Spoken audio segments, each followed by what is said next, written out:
Linear Algebra 2, Tutorial 3, Linear Maps. Problem 1.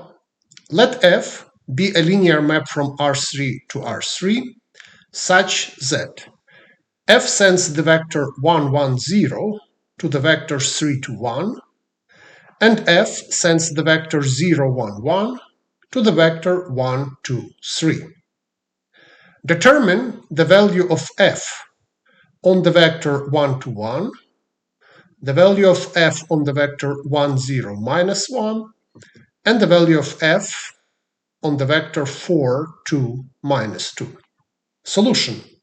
In order to use the linearity of the map F, we need to write these three vectors, 1, 2, 1, 1, 0, minus 1, and 4, 2, minus 2, as linear combinations of the vectors 1, 1, 0 and 0, 1, 1, because we know the values of F on these two vectors.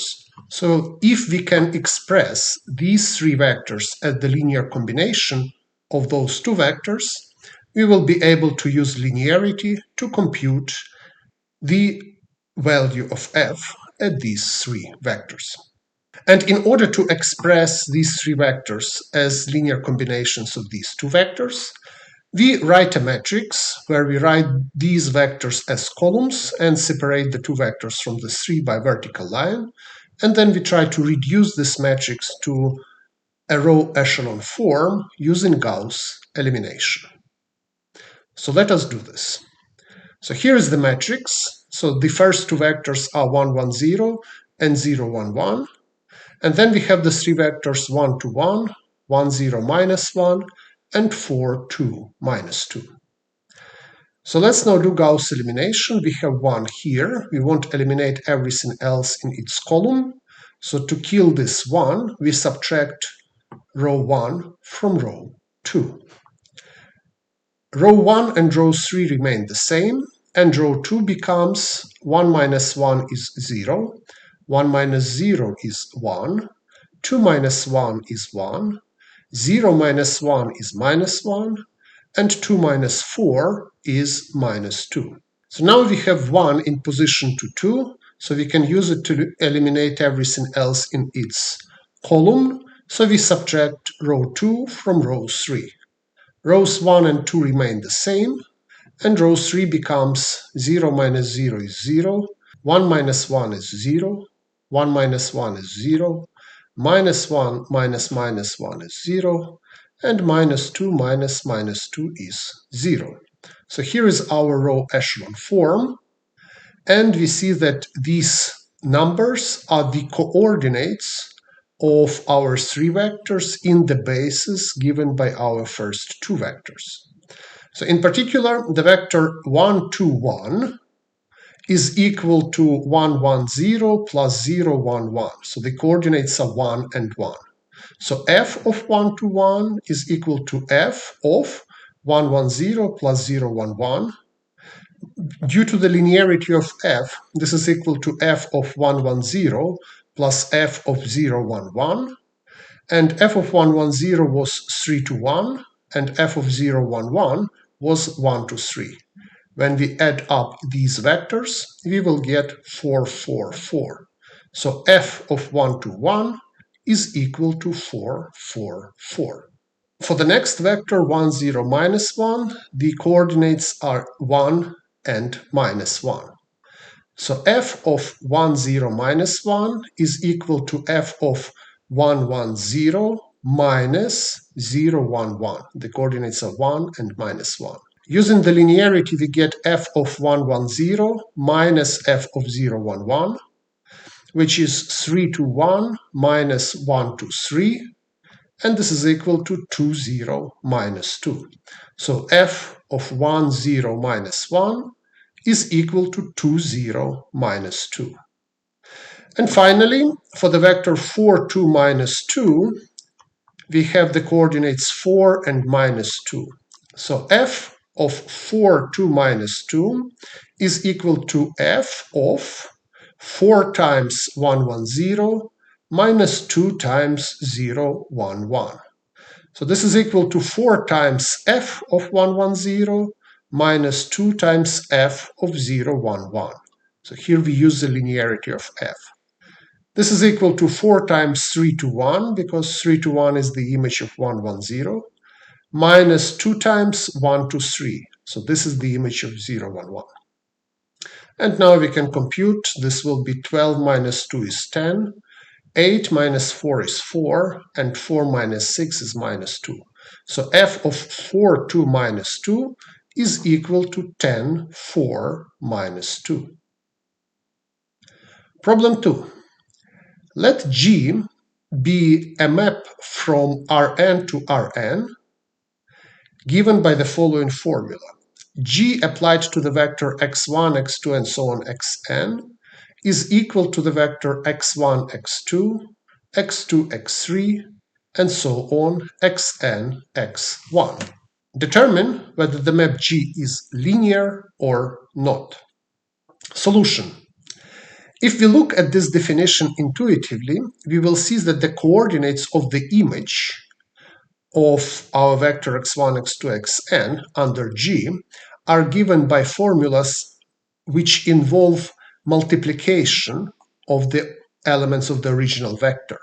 So when we take a product of two elements, this is not a linear thing, it's a quadratic thing.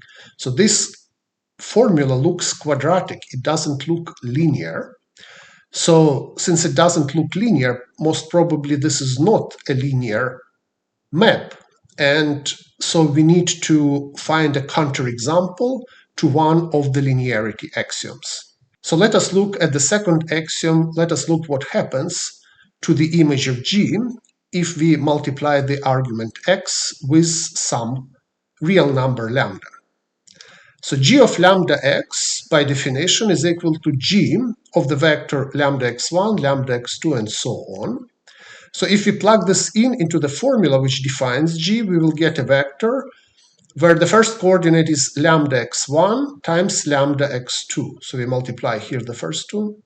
Then lambda x2 times lambda x3, and so on. So here in each row we have lambda twice. So we can move lambda square out, and we will get lambda square times x1, x2, x2, x3, and so on.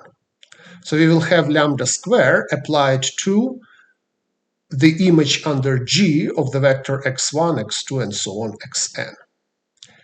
The axiom for linearity says that this should be equal to lambda times the image under G of x1, x2, xn. So if lambda is not equal to 0 or plus 1, and the coordinates x1, x2, xn are non-zero, then this equality cannot be satisfied, and therefore this gives us a counterexample to the linearity axiom, which shows that the map G is not linear.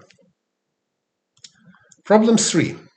Let H be a map from Rn to Rn, which is given by the following formula. H applied to the vector x1, x2, and so on xn is equal to x1 plus x2, x2 plus x3, and so on, xn plus x1, so the vector with such coordinates. Determine whether the map H is linear or not. So here, if we look at this formula, we intuitively can deduce that the coordinates of the new vector of the image of x1, xn under H are given by linear formulas in the coordinates of the original vector. So this does look linear, so it is very likely that this is a linear map. So we need to verify that both conditions which define linear maps are satisfied. So let's start with the second condition, so how H intertwines multiplication with scalar. So if lambda is a real number, then H applied to lambda times x1, x2, xn is, of course, H applied to the vector lambda x1, lambda x2, and so on, lambda xn. And using our formula, we will get the vector where the first coordinate is lambda x1 plus lambda x2. We have to plug in these things into this formula. The second coordinate is lambda x2 plus lambda x3, and so on. So here, in each row, we can use distributivity and move lambda out. So we can write this as a vector lambda times x1 plus x2, lambda times x2 plus x3, and so on. And now we can move the common multiple lambda out of the vector. So we get lambda times the vector x1 plus x2, x2 plus x3, and so on. And this vector is exactly h applied to x1, x2, xn. And so h applied to lambda times x is equal to lambda times h of x. So this axiom is satisfied. Now let's look at the additivity of h. So let's try to prove that h applied to x plus y is equal to h of x plus h of y. So if we apply h to x1, x2, xn plus y1, y2, yn, then we add these vectors and we get h applied to x1 plus y1, x2 plus y2, and so on, xn plus yn. Now we use our formula which defines h, and the image of this vector under h will be the vector where the first coordinate is x1 plus y1 plus x2 plus y2. The second coordinate is x2 plus y2 plus x3 plus y3, and so on.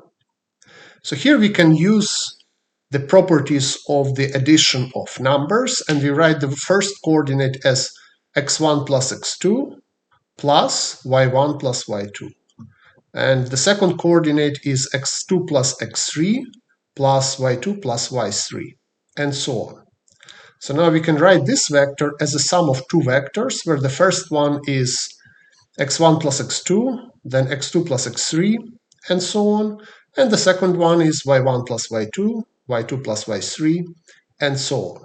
So here the first vector is the image of x1, x2, and so on, xn under h. And the second vector is the image under h of y1, y2, and so on, yn. So h applied to the sum x plus y is equal to h of x plus h of y. So we have checked both axioms, they are satisfied, and therefore this map H is linear. Problem 4. Determine whether the map K from Rn to Rn, given by the rule K of x is equal to minus x, is linear or not. First solution. If you look at the formula which defined the map, we see that K is equal to minus the identity map on Rn. And we know that multiplying a linear map by a scalar, we get a linear map.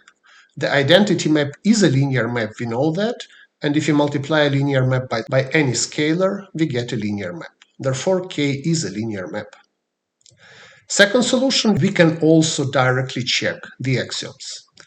So let's start with the additivity. K of x plus y is by definition equal to minus x plus y. So using distributivity, this is minus x minus y, or in other words, minus x plus minus y. And by definition, this is k of x plus k of y. So K is an additive map. And now that K is compatible with multiplication with scalars, K applied to lambda times x is by definition minus lambda times x. Using this associativity of multiplication, and also the fact that multiplication of usual real numbers is commutative, we can rewrite it as lambda times minus x. And this is by definition lambda times k of x. So k of lambda x is equal to lambda k of x. So this checks the second axiom, and we deduce that K is a linear map. Problem 5. The linear map F from R3 to R2 is defined by the following properties. F sends 1, 1, 1 to 0, 0. It sends 1, minus 1, 0 to 1, 0. And it sends minus 1, 0, 1 to 2, 3. So the values of f on these three vectors are as follows. Determine the matrix of this map F in the standard basis. Let us start by recalling what the standard bases are. So we have a standard basis in R3, and we have a standard basis in R2. So we denote the basis in R3 by E1, E2, E3.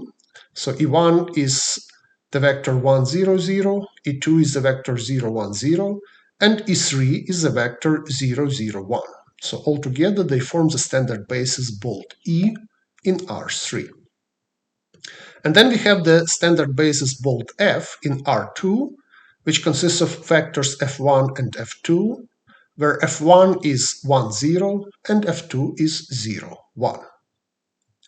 By definition, the matrix of F in this basis is the following matrix. We take F, apply it to E1, and take the coordinates of this vector with respect to the basis F. And we write these coordinates as the first column of our matrix. So we take F of E2, coordinates of this with respect to F, and this is the second column of our matrix. And the third column consists of the coordinates of F of E3 with respect to the basis F.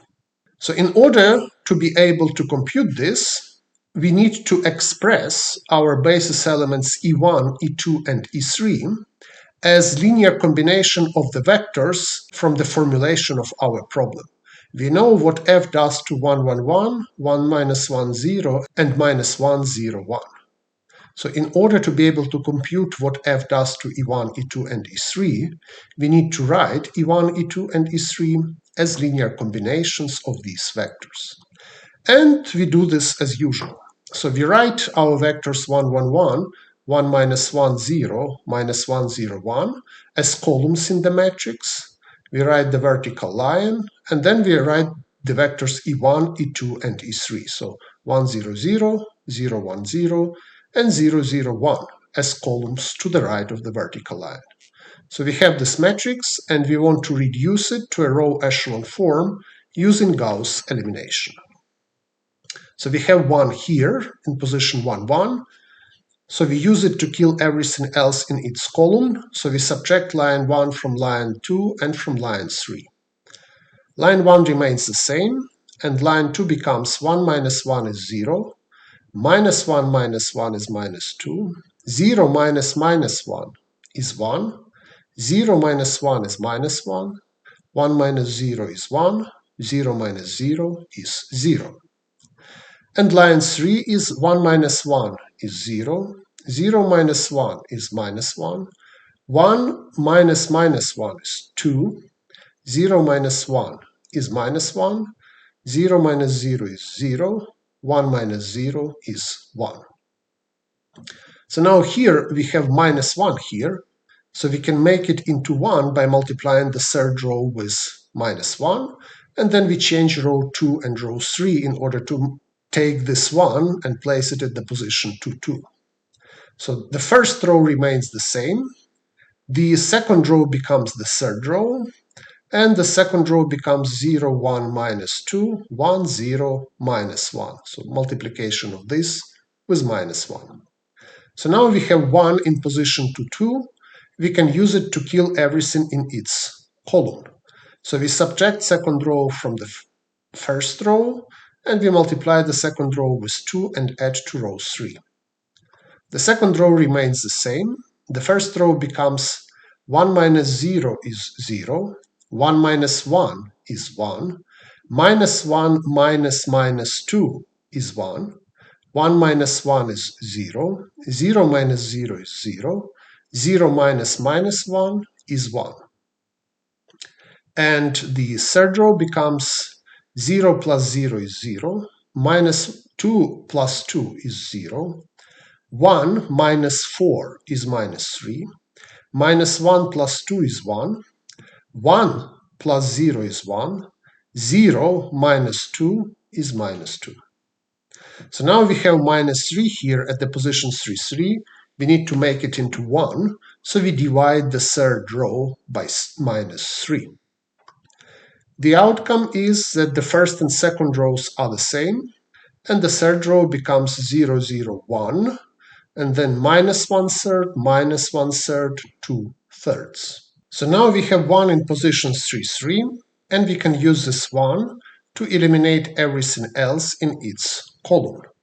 So we subtract row 3 from row 1, and we multiply row 3 with 2 and add to row 2. Row 3 remains the same, and row 1 becomes 1 minus 0 is 1, 0 minus 0 is 0, 1 minus 1 is 0, 0 minus minus 1/3 is 1/3, 0 minus minus 1/3 is 1/3, and 1 minus 2/3 is 1/3. And the row 2 becomes 0 plus 0 is 0, 0 plus 1 is 1, 2 minus 2 is 0, 1 minus 2/3 is 1/3, 0 minus 2/3 is minus 2/3, and minus 1 plus 4/3 is 1/3. And now these columns are exactly the coefficients of E1, E2, and E3 in the bases given by the vectors 1, 1, 1, 1 minus 1, 0, and minus 1, 0, minus 1. So these are exactly the coefficients which we are looking for. So now we can compute the values of f at E1, E2, and E3. So the vector E1 has coefficients 1/3, 1/3, minus 1/3. In other words, f of E1 is equal to 1/3 f of 1, 1, 1 plus 1/3 f of 1 minus 1, 0 minus 1/3 f of minus 1, 0, 1. So the value of f at 1, 1, 1 is 0, 0. At 1 minus 1, 0, it's 1, 0. And at minus 1, 0, 1, it's 2, 3. So we will get 1/3 of 0, 0 plus 1/3 of 1, 0 minus 1/3 of 2, 3. So this is equal to 1/3 minus 2/3. This is minus 1/3. And here we have just minus 1. The vector E2 has coefficients 1/3, minus 2/3, minus 1/3. This means that f of E2 is equal to 1/3 f of 1, 1, 1 minus 2/3 f of 1 minus 1, 0 minus 1/3 f of minus 1, 0, 1. So we get 1/3 of 0, 0 minus 2/3 of 1, 0 minus 1/3 of 2, 3. And this is equal to minus 4 divided by 3. This is because minus 2 divided by 3 minus 2 divided by 3. And in the second coordinate, we only have here minus 1/3 times 3, which is minus 1. Finally, the coordinates of the vector E3 are 1/3, 1/3, and 2/3. This means that f of E3 is 1/3 f of 1, 1, 1 plus 1/3 f of 1 minus 1, 0 plus 2/3 f of minus 1, 0, 1. So we get 1/3 of 0, 0 plus 1/3 of 1, 0 plus 2/3 of 2, 3. And this is equal to 5 divided by 3, the first coordinate, and 2, the second coordinate. Now we can write the answer.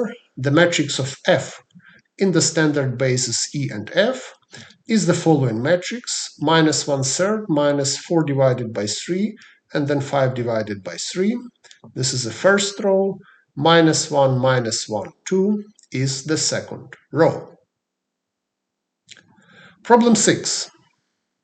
Determine the matrix of the linear map G from R3 to R3, which geometrically means the projection onto the plane π, which consists of all elements x in R3, satisfying the equation x1 minus 2x2 minus x3 is equal to 0, along the line lambda, which is generated by the vector 1, 1, 3.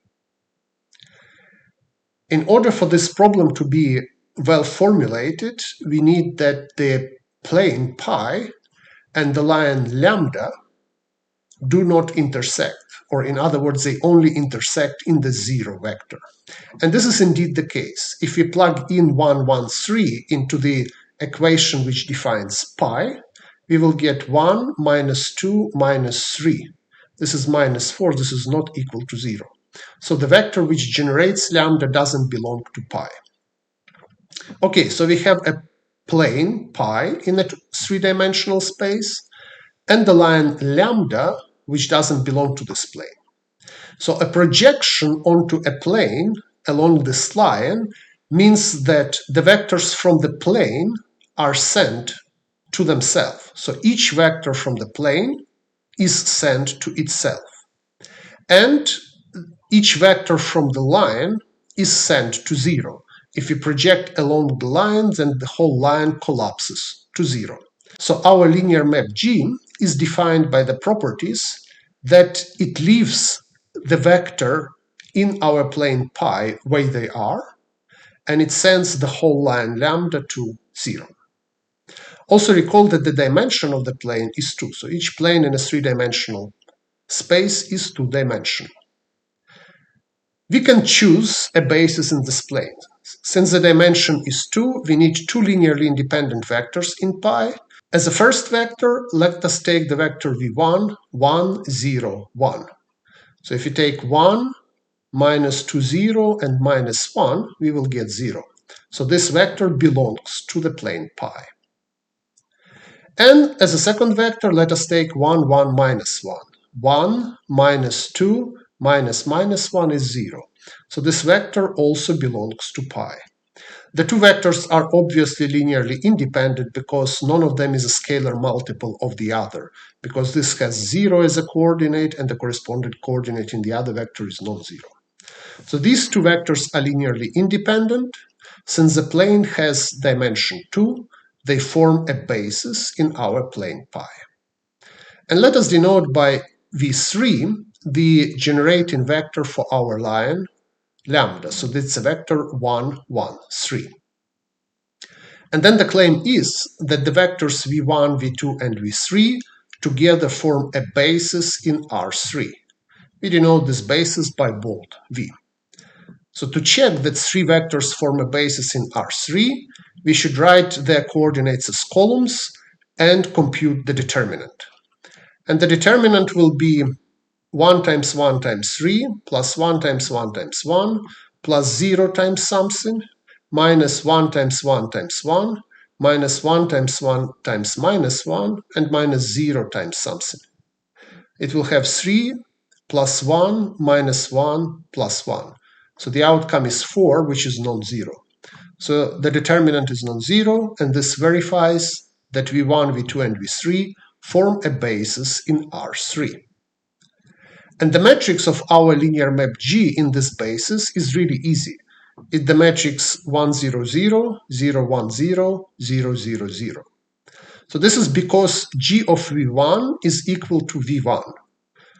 And the coordinates of v1 in the basis v are 1, 0, 0.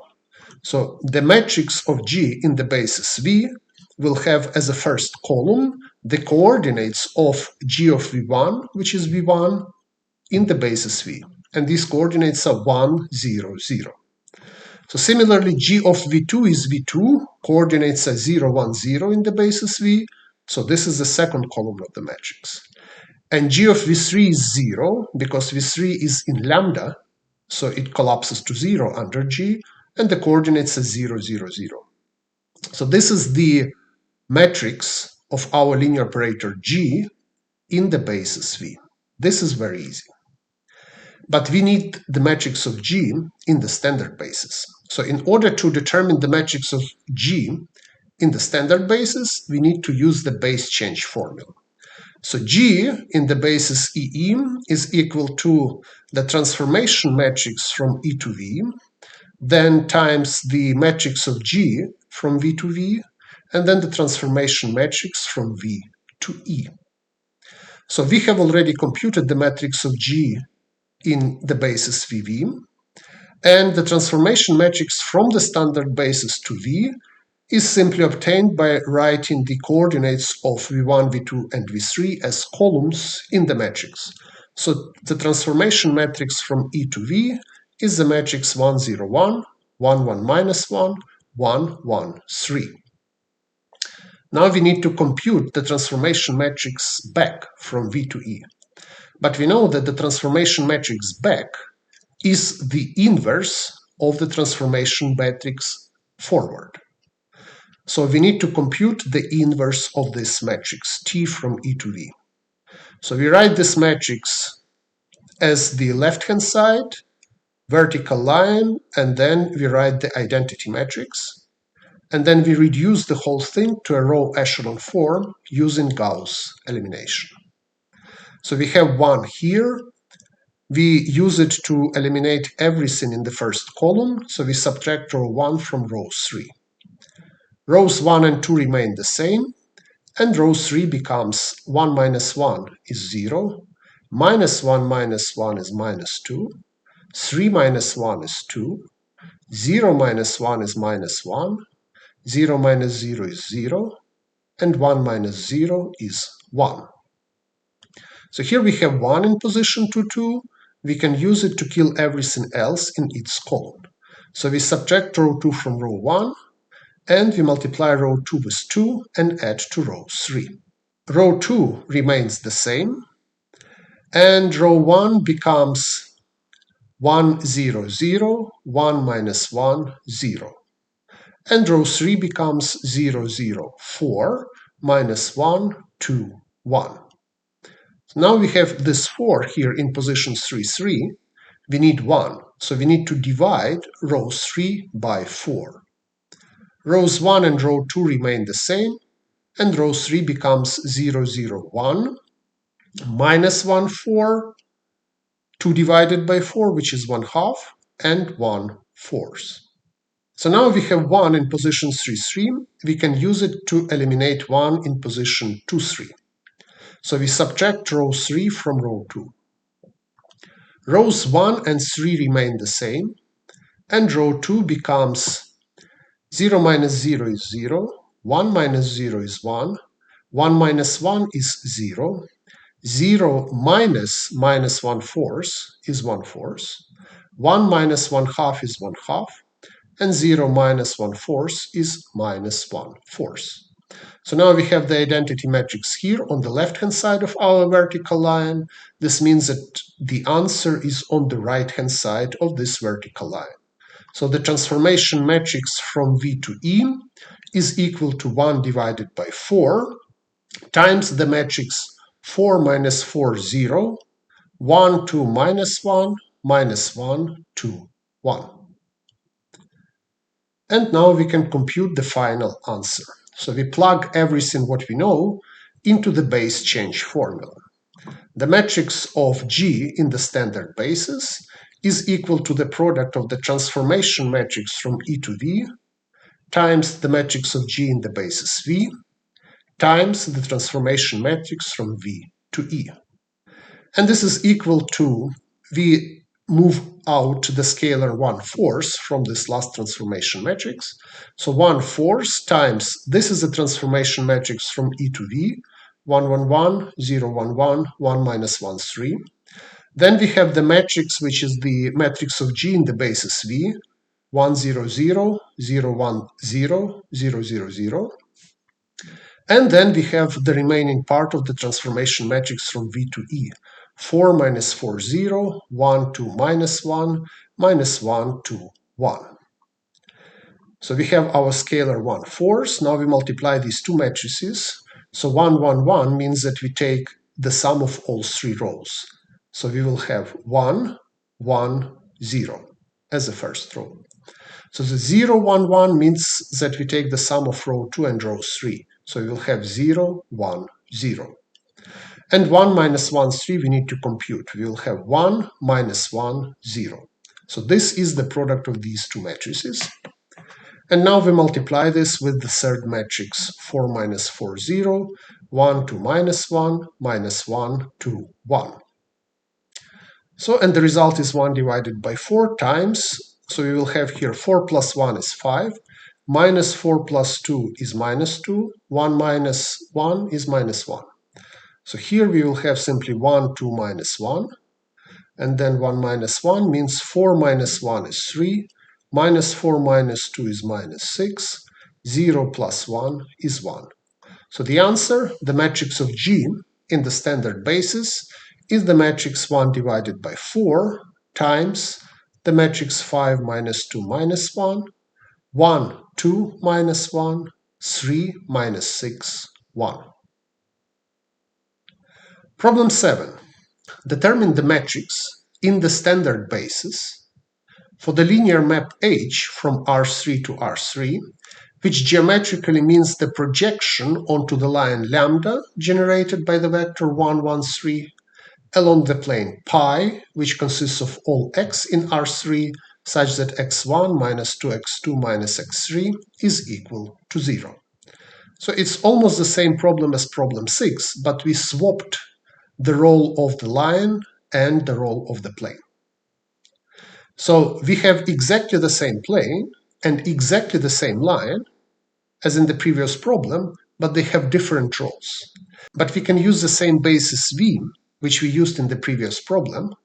So we can write that the matrix of H in that basis V will now be the matrix 0, 0, 0, 0, 0, 0, 0, 0, 1. And this is because H of V1 and H of V2 are 0. So the first two columns are zeros because V1 and V2 are in the plane pi, and we project along this plane. So the whole plane collapses to 0. While G of V3 is equal to V3, so V3 belongs to the line, we project onto the line, so the elements of the line are mapped to themselves. So V3 is in the line, so it is mapped to V3, and the coordinates are 0, 0, 1. So we can now directly use the base change formula because we have already computed all transformation matrices. So using the base change formula, the matrix of H in the standard basis is equal to the product of the transformation matrix from the standard basis to V times the matrix of H in V times the transformation matrix from V to E. And we have exactly the same formula as in the previous problem, only the middle matrix is now 0, 0, 0, 0, 0, 0, 0, 0, 1. So we compute this product. First we multiply these two matrices. So here we have two 0 columns, so they will be in the product also 0. And at the end we have only one here, so it just picks up the third column. So the product of these two matrices is 0, 0, 1, 0, 0, 1, 0, 0, 3. And now if you multiply these two matrices, the first product will pick up row 3. It will be minus 1 to 1. The second will also pick up row 3, minus 1 to 1. And the third will multiply row 3 by 3, minus 3, 6, 3. So the answer, the matrix of H in the standard basis, is the matrix 1 divided by 4 times the matrix minus 1 to 1, minus 1 to 1, minus 3, 6, 3. Second solution. Let us look closer at the connection of problem 7 and problem 6. So if we look how we defined operators H and G, so G projected onto the plane along the line, and H projected onto the same line along the same plane. So directly from the definition, it follows that the sum of these two operators is the identity operator on R3. Therefore, the matrix of the sum of these two operators is the identity matrix. And the matrix of the sum is equal to the sum of the matrices. And the matrix of the identity operator is the identity matrix. Therefore, the matrix of H is equal to the identity matrix minus the matrix of G. So we write the identity matrix and then we subtract the matrix of G, which we computed during the solution of problem 6. And when we compute this, we will get exactly the matrix of H. So this is a more direct way to solve problem 7. Let us now finish with a couple of extra questions and problems. Question 1. Determine whether the map F from R3 to R3 given by F applied to x1, x2, x3 is equal to 1, x1, x2. Whether this map is linear. Question 2. Determine whether the map G from R3 to R3 given by the formula g applied to x1, x2, x3 is equal to x1, 2x2, 3x3. So whether this map G is linear. Question 3. Let V be a vector space and x and y are two elements in V. The map f from V to V is linear and satisfies f of x is equal to minus y and f of y is equal to x plus 2y. Determine f of 2x minus y, f of minus x, and f of x plus 3y. Question 4. Let G be the operator on Rx sub 3 given by the formula that G applied to f of x is equal to x times f prime of x. Show that G is a linear map and determine its matrix in the standard basis. Question 5. Determine the matrix of the linear map K from R3 to R3 given geometrically by the projection onto the plane π consisting of all elements x in R3 such that x1 plus x2 plus x3 is equal to 0 along the line lambda, which is generated by the vector 1, 1, 1. Thank you very much and see you next time.